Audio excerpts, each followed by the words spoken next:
शेवटची निवडणूक आहे असं भावनिक आवाहन केलं जाईल। कधी शेवटची निवडणूक असेल कायम आहेत असं म्हणत बारामतीत अजित पवारांनी भावनिक आव्हानाला बळी न पडण्याचा सल्ला दिलाय। तर अजित पवारांच्या या वक्तव्यानंतर राष्ट्रवादी काँग्रेस शरद पवार गटाचे जितेंद्र आव्हाडांनी अजित पवारांचा चांगला समाचार घेतलाय।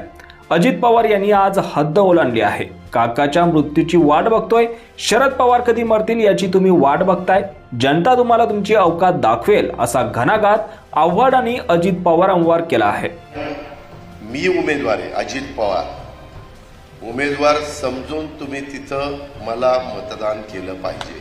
तसं जर कोण भावनिक होतील, कोण आणखीन काही सांगतील, कोण म्हणतील आमची आता ही शेवटचीच निवडणूक आहे, अमकच आहे तमकच आहे, आता खरीच शेवटची कधी होणार आहे मला माहिती नाही, परंतु सतत असंच सांगितलं जातं।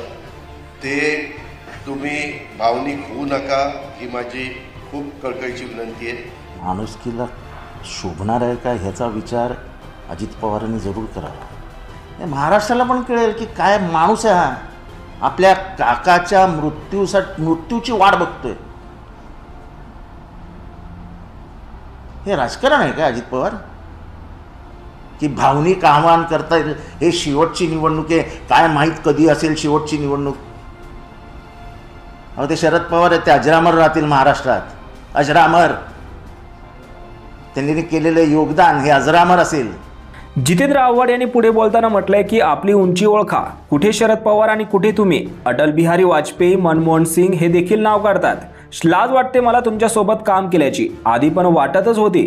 शरद पवार देशाचे नेते, तुम्हाला महाराष्ट्रात कोणी ओळखत नाही। ज्या कुटुंबाने तुम्हाला सर्व दिलं, ज्या माऊलीने तुम्हाला सर्व दिलं, तिचं कुंकू कधी पुसलं जाईल याची आज तुम्ही वाट बघता। असलं घाणेरडं राजकारण महाराष्ट्राने कधी बघितलं नाही असं जितेंद्र आव्हाड यांनी अजित पवारांवर घणाघात केला आहे।